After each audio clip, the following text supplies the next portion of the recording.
So if this is truly a conversation, then I say let the conversation begin. We just call it grandpa music because, like, you say country music, that's a loaded term. A lot of people will say, oh, you're a bluegrass band, you're a rockabilly band, not obviously listening to much rockabilly or bluegrass that they're ascribing to our style. But yeah, I would like to think that though we definitely like deal in country music and very purposely call what we're doing traditional country music, it's obviously like rooted deeply, but reacting to the times and very much like a part of the podunk zeitgeist. I consider myself Carolina country. There's Carolina country has some specificities to it that I think have a greater kinship with like red dirt in Texas than they do with the Nashville, Tennessee kind of sound. Anyway, yeah. I don't let Tennessee hear me say this, but Carolina kid.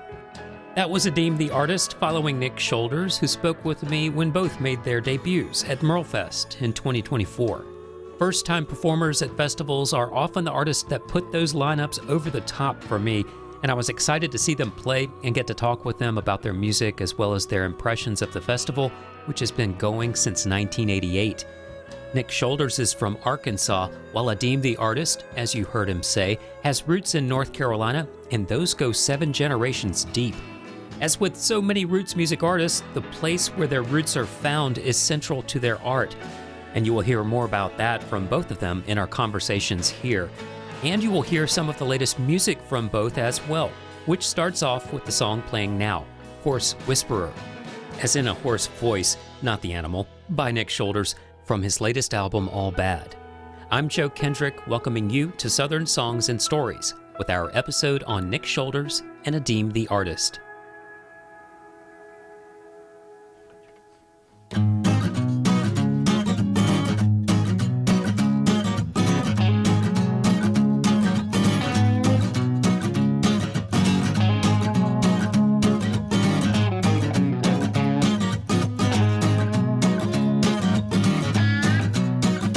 Southern Songs and Stories is part of the podcast lineup of both Public Radio WNCW and Osiris Media. Osiris creates music podcasts and events to help music fans deepen their connection to the music they love with all of their shows at osirispod.com.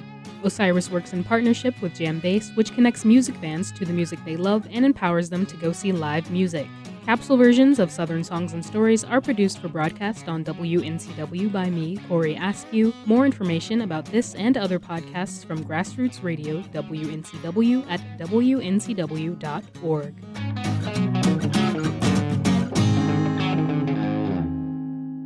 While no one would confuse the two, both Adeem the Artist and Nick Shoulders have a good bit in common, from the experience of moving far away from the South and then returning, to the way that they also eventually embraced the kinds of roots music that they knew well growing up. Both have a knack for lyrical wit and show a sense of humor ranging from wry to dark, and both make music that is hyper-aware of their cultural identity as poor and marginalized, often pointing out class and social inequalities as they sing their own truths to privilege and power. One example of the latter is this song, Plot of Land by Adeem the Artist, from their 2024 album Anniversary.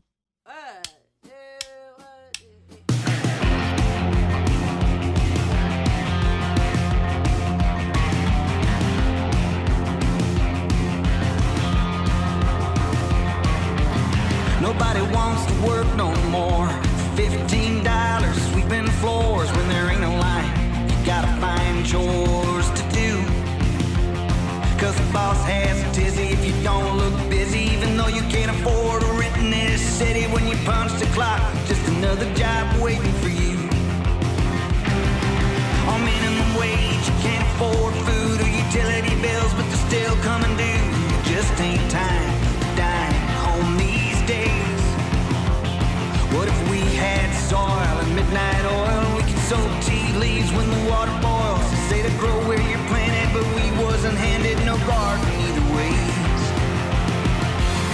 So baby, I'm gonna find us a plot of land with a little house to put a family in. Blueberry bushes I pruned to bloom for you. We'll plant pecan trees up and down the drive. Sugar 'em up come winter time. Make cakes for days for friends when they pull through.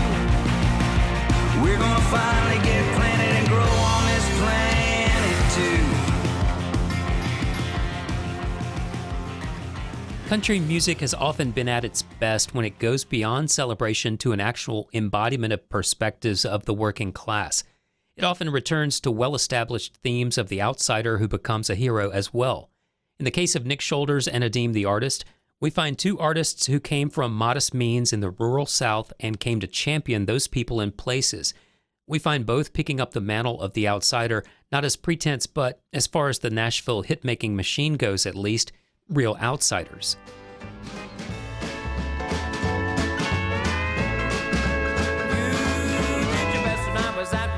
And I appreciate ya. You cared for me, who I'm kinda cursed, and I appreciate ya. Look that gift horse in the eye, or be unbroken by and by. Hang my hat and have a cry, I appreciate ya.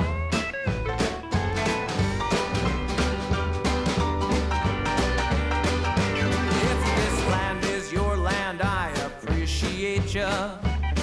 If abolition was your stand, I appreciate ya. Kings and dollars, stars and bars, crosses, swastikas and czars. If you are skeptical of all, I appreciate ya. Nick Shoulders with a bit of Appreciate Ya from his 2023 album All Bad, which could be the closest thing to a Woody Guthrie song in that collection. One of the singles from that record, Don't Fence Me In, updates the premise of the song that Cole Porter wrote and Gene Autry made famous in 1944 by switching the theme of desire for wide open spaces and physical freedom to a cry for freedom from, as he's quoted recently in the quarterly journal No Depression, saying, exploitation of specifically rural Southern pain, but rural pain in general, of disenfranchisement, of taking advantage of that inequality that's baked into it, and convincing people to keep getting that chain tighter, to keep lengthening that noose so that somebody can keep control over their lives. I began our conversation by asking about what MerleFest meant to him. Here's Nick Shoulders. So I am a longtime lover of bluegrass and old-time music. I started on old-time banjo as a teenager, and I've known of MerleFest for a lot of my time doing traditional music, just because you start like paying attention to bands and where they're playing, and it's like, oh, this pops up consistently. So I know it's a festival of repute, but I've never gotten to attend or play. So it's pretty cool for me. This has kind of just been a theme of music working the last couple of years, is that I get to do stuff that I used to just kind of dream about attending. So it's always neat for me. Yeah, it's great to see you get to this sort of platform, as it were. It's a pretty big exposure at MerleFest. So tip of the hat for you there. Thanks. Doc Watson, the namesake, or Merle Watson, the namesake, and Doc. Mm-hmm. Just so famous, but especially around here. And I wonder about where your home state, Arkansas, mm-hmm. if you've got an equivalent of, like, if you had this festival in your home state, mm-hmm. is there anybody that comes to mind? Boy, I mean, I think it'd have to be Jimmy Driftwood and like the Ozark Folk Center State Park and stuff like that. But we really, just by nature of like less population, which equals less rich musical tradition, we don't have like the, I know that Doc Watson, Earl Scruggs, Charlie Poole, my whole Mount Airy area fiddler tradition that I'm so latched onto. Like, y'all just have this concentration of players that like went on to define the genre that we don't quite have in Arkansas. Like, most people that defined a genre they were a part of had to leave to, make a living. Johnny Cash or Sister Rosetta Tharpe or something like that. So I think the equivalent would have to be if there was a Jimmy Driftwood festival in the Ozarks, but there really isn't anything of that like kind of caliber. And I don't know. Like I said, I am so in awe of the concentration of players that come out of the Carolina tradition, and I've kind of always been an adherent to a lot of those playing styles. So it's really just neat to be on the ground where all that happened, Well, no shortage of young and upcoming generations with talented players from your corner of the world. Mm-hmm. And reading a recent interview where you talked about essentially taking up the mantle of your own lineage, mm-hmm. in a way. And I thought that was a really interesting take on how you came to your style of music. How would you describe your music? Would you be able to say it's any one style or another? I typically like to just kind of throw the conversation piece or conversation starter, if you will, out there that we just call it grandpa music. Because, like, you say country music, that's a loaded term. A lot of people will say, oh, you're a bluegrass band, you're a rockabilly band, not obviously listening to much rockabilly or bluegrass that they're ascribing to our style. But, yeah, I would like to think that though we definitely like deal in country music and very purposely call what we're doing traditional country music, it's obviously like rooted deeply, but reacting to the times and very much like a part of the podunk zeitgeist. So I'd like to think that we are country music, but welcome to any and all interpretations of what that actually means.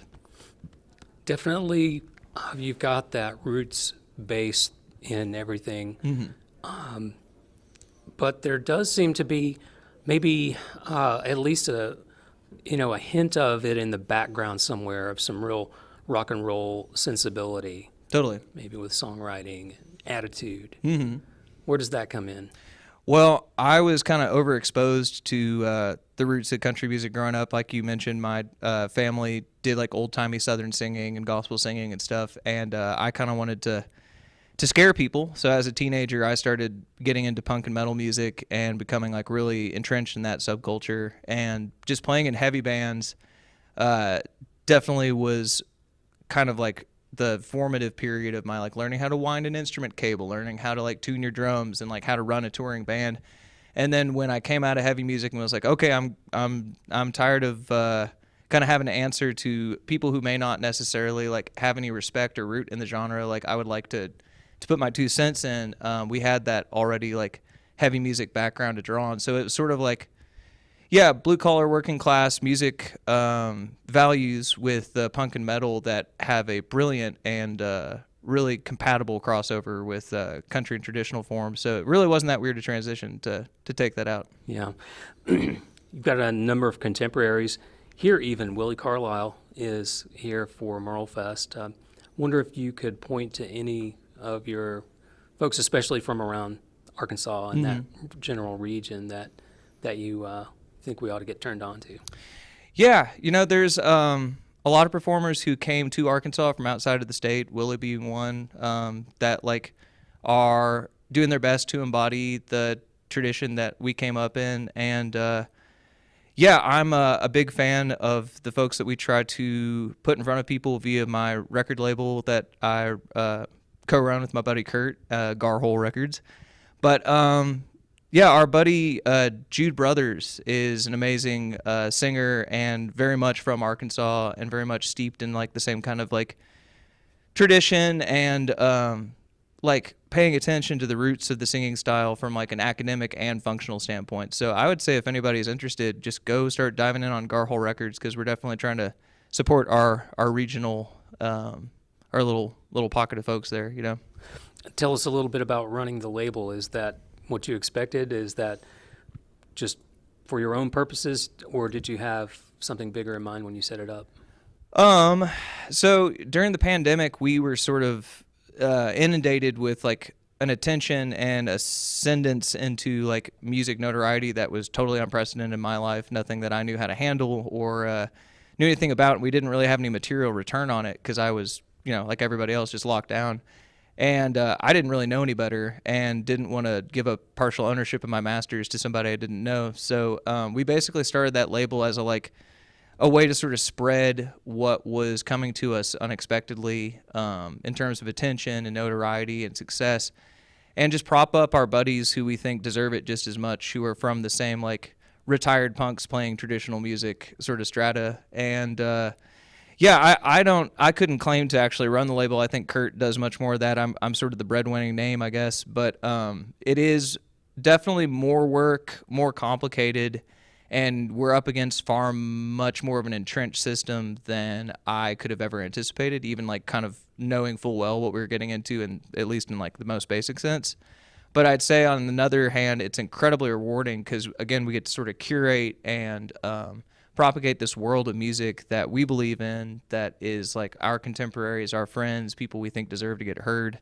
And that's been important for us. So I think that though it does kick our butt on a regular basis, it's very much worth it. Any comment on the viability of physical formats? I am from a real nerdy world. I'm from like the world of 45 collectors and, mixed cassette tapes and stuff like that. The people that are really like still clinging to analog media and trying to like be sort of archivists and collectors of stuff that like most people just don't care about. And as such, I will stubbornly always try to like lean into the physical media and lean into the idea that the stuff is worth still making, even if you can just go stream the song. And I think as also a visual artist who I draw all the album artwork and all the merchandise and stuff associated with the band, and just knowing what a tradition and like storied, rich sort of outlet that visual art has always had in making like LP covers and album art in general, it's something that I think like is a integrated art form between visual and musical art that like I'm not letting go of. And I figure if they ever pay us well for streaming, maybe things will go differently. But until that day that will never come, I'll still be collecting 45s and drawing album covers. Yeah, can we touch on that aesthetic briefly, if you will, about how there is that, the look of the Nick Shoulders album tells you a lot about the sound of it. Mm-hmm. Tell us about where that comes from, if you would.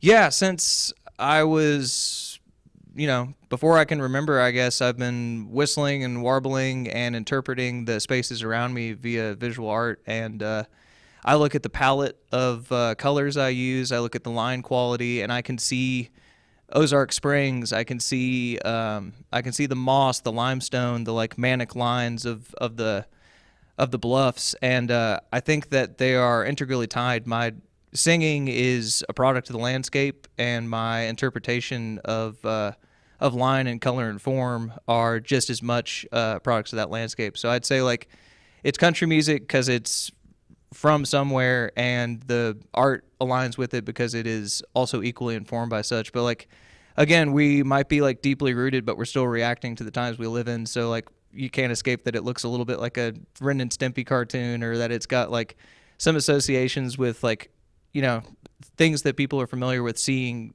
now. But I would like to think that, in its own way, it's timeless and tied to things that are deeper than, just your average zany sort of look to an album art.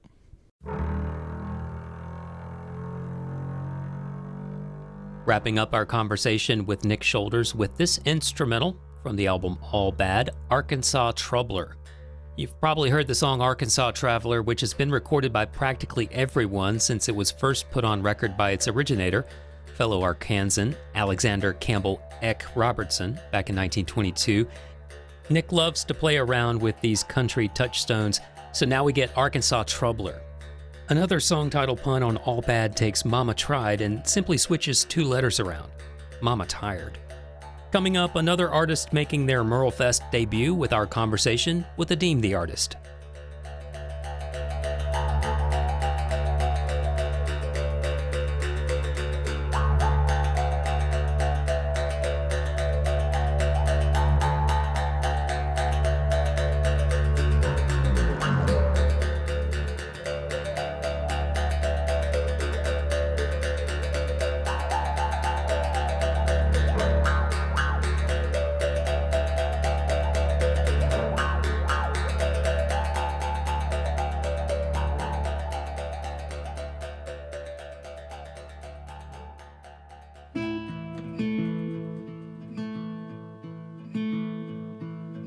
Isley Dale is balanced, flexing talent on a chair. Looks at me in between locks of golden hair, improvising wordless harmonies to all my songs. Grabs a ukulele and begins to strum along. I know it goes fast, everybody says that. It's just a thing you're supposed to say, but it's real, and you can't know how it feels until you're well on your way. How many rotations am I gonna get with you to share with you the wisdom and magic spells I have accrued? All the laughter and the longing, sunsets and early dawnings, bad jokes and silly drawings on any misadventure that you choose.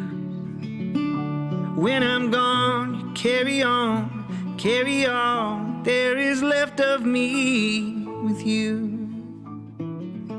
Some of Adeem the Artist's song rotations from their third album, Anniversary, which features album art by Adeem's partner Hannah, showing the date of their 10th anniversary on the cover, which was also the album's release date, May 3rd. Anniversary was produced by Butch Walker, who's well known in rock and roll circles for his 80s and 90s bands, South Gang and Marvelous 3, and has produced artists like Frank Turner, Taylor Swift, and now Adeem the Artist. As I mentioned at the top of the show, this was Adeem's first MerleFest, and it turned out that I was the very first person they met at the festival when we sat down for our conversation. I did not know it at the time, but Adeem's North Carolina roots were way closer to my own than I could have guessed. In all my years of doing this podcast, and many more doing radio, and even more just enjoying music in general, I've never met a musician who came from the place I grew up. Adeem grew up in rural Stanley County, North Carolina, in a town called Locust. 2 miles away, and a couple of decades earlier, I grew up in a town called Stanfield, which still does not have a stoplight. As far as small world moments go, that felt like a big one. Now, the song we just featured, Rotations, is an homage to Adeem's child, now 6 years old, whom Adeem mentions in our conversation, which begins here with me asking how things are going currently. Here's Adeem the Artist. Oh, not a whole lot. I got an album coming out, so I've been working on getting the orders together, and got my friend Steph helping me package up records and get those out the door. Got Hanny working overtime on art design for the release shows, and shouldering a lot of the burden from. We have a 6-year-old who is just like always ready to go. So things are hectic, but good. It's been really Good. It's been a really busy and frenetic time, but also really rewarding time. What are you planning on doing today at MerleFest? What's your set going to be like? I'm probably gonna rock and roll. Or do a little bit of rock and roll music. No, I don't know. I am. I was going through it like, man, there's a lot of content in my music that might not work here, you know?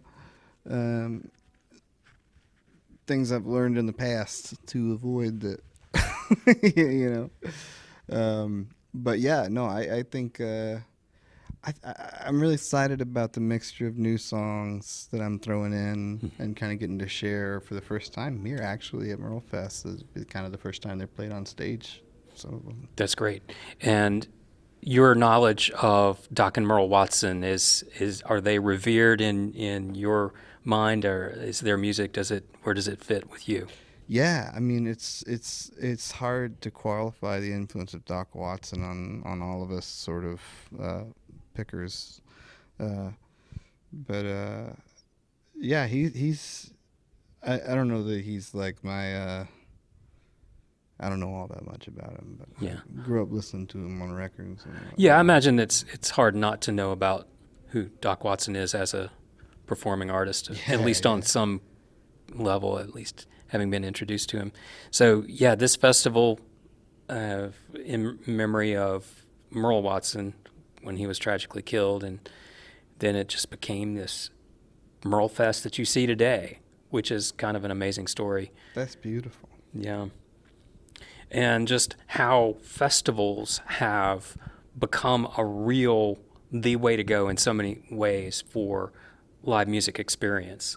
I agree. You know, it's like Sure, people still have plenty of club dates, plenty of venue shows. Right. But festivals seem like they've kind of taken over the world, and this was one of the granddaddies. Yeah, you guys have been at it for a little while here. Yeah, so 36 years, I think now. That's fascinating. Yeah. It's a testament to the love that's put into the thing, right? Mm-hmm. I mean, that's true of anything that I think thrives. There's a lot of labor that's poured into it, and I think, I mean, one thing I've noticed, because I feel the same. I've done like a few festivals in the past couple of years that just really took my breath away, not because like I got to play in a glamorous theater or you know what I mean, but because I got like a real warm community experience of just spending time with people out in the woods, or you know what I mean, or taking over a city and just watching the landscape change socially for a week or a weekend. And I you know, there's a lot of variations of this in the Southeast, but I especially love the small, like, community driven efforts that are like really committed to creating a community experience. Yeah, with this festival in particular, you know, you've got that root of acoustic, bluegrass, old-time kind of music. Other than Doc Watson, is there anybody in that world that you especially gravitate to? I mean, Jake Blunt was like a window into that world for me. I love Jake Blunt. And I mean, I listen to a lot of Piedmont blues stuff, which can fall into that umbrella too. A lot of like Blind Boy Fuller is huge for me, and Brownie McGee, and I think as far as old time, I just don't have. I need to really like get in. You know, I'm like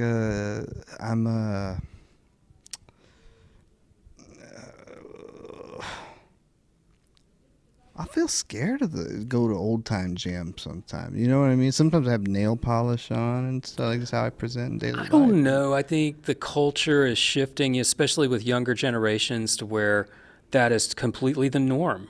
Yeah. Full sleeves, nose rings. It just doesn't. It's not something that is a big shock anymore. I mean, like some sectors, I'm sure you've got the old Right. school, like done it the same way. They're not going to do it any different, you know. Right. But as far as the jams go now, I don't know personally because I don't play. I took piano, but I don't play a guitar or anything, so I don't sit around these campfire jams. Right. That would be a really great thing to do while you're at MerleFest, though, by the way, Yeah, I is would just love to to do find the late night jam a great somewhere idea, and yeah. join in. I didn't have a passion for guitar. You know, I started playing because I was a poet, and guitar was just kind of like a vehicle for that. And I think when I started, I got some gigs with American Aquarium. It's like the first kind of, to me, big tour. You know, like, oh my gosh, these are club dates. And I just was like, I got to get sharp. You know, like I got to dust up my guitar. And then I became like really fascinated with, you know, discovering language for how to play. And, you know, I'm self-taught. So this was like kind of my first foray into that. But I'm... Imagine if you can be accepted by the American Aquarium audience, then that says a lot. Yeah, well, I don't know that. If you can the make whole it, sector, not be but booed there- off stage. But they got a minority of people that like me still, I think. Right. Yeah. Yeah. So what else are you listening to? What else is going into the new record that we might not be familiar with yet? Yeah, the new record's tough. I mean, there was a lot of Blind Boy Fuller that I was listening to, and Brownie McGee, and also just like random mixes of Gastonia bands, like, you know, was really reflecting a lot on like kind of the ancestral power of a place that you come from, that kind of stuff. So, but then also I got to work with Butch Walker, who's like, you know, I grew up listening to his records, and so there was this part of me that got to really kind of just try to shell out some anthemic, you know, pop rock songs, because like if you get the chance, why not? You know, and that was a lot of I probably listened to a lot of his records in preparation of that too. Very good. That's got to be a great bucket list kind of feeling to work with somebody that you've admired for that long. Oh, it's incredible. It's incredible. And he's such a good and gentle person. I mean, getting to know him and call him my friend has been a real gift due to sort of the chaos of everything. Yeah, speaking of the chaos, I mean, you've emerged from the COVID years intact, so that's another check. Yeah, yeah, I did. I survived. But, I mean, interesting because you're still kind of at the beginning of your career in a lot of ways, and having that as one of the first hurdles has got to be... Yeah. It wasn't easy for anybody, but I imagine it had its special challenges for you. I don't know. I think it had the opposite. I think it's when, like, you take the medicine that's right, and all of a sudden you're functional. Like, I think for me, I just had, like, there were so many things that I learned on, like, a myopic level, just being in small community, that when COVID happened kind of got, like, blown up, and my vision for how everything operated was dismantled so much. And when all those rules didn't matter anymore, and when all the structures were kind of like called into question whether or not they were even going to survive, leveled the playing field in a way. And I think for me, there was a bit of it that felt very like, ooh, you know what I mean? It's time to get creative and weird, And so I think that it,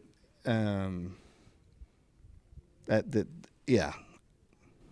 I think that the pandemic ends as sort of dark as it is to imply. I think that it happened to the benefit of my songwriting place I was at. Yeah, I can see that taking that turn, which is good. You can make some lemonade out of the lemons. Yeah.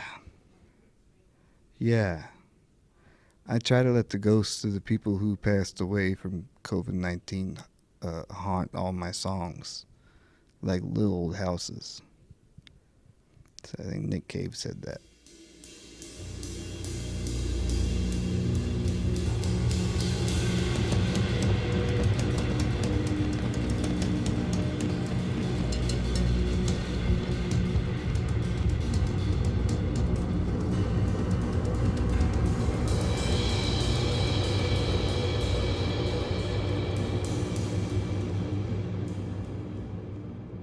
Speaking of Nick Cave, there's some strong Nick Cave vibes on this song, There We Are, which begins Adeem the Artist's album anniversary, and which brings us to the close of this episode. We're grateful you are here and for spreading awareness of what we're doing. It's as easy as telling a friend and following this podcast on your platform of choice. From there, it takes just a moment to give us a top rating, and on the apps that make a place for it, a review. It makes a great difference because the more top reviews and ratings we get, the more visible we become to everyone on those platforms, which means that more people just like you will connect with artists we feature on the podcast. This series is a part of the lineup of both Public Radio WNCW and Osiris Media, with all the Osiris shows available at osirispod.com. You can also hear new episodes on Bluegrass Planet Radio at bluegrassplanetradio.com. Thanks to Corey Askew for producing the radio adaptations of this series on Public Radio WNCW, where we worked with Joshua Ming, who wrote and performed our theme songs. I'm your host and producer, Joe Kendrick, and this is Southern Songs and Stories, the music of the South and the artists who make it. We're falling in love again in front of everyone. I know nothing but your name, and I know it endlessly. I know it in my sleep. I know it in the sea that roars beyond and out of me. I know it on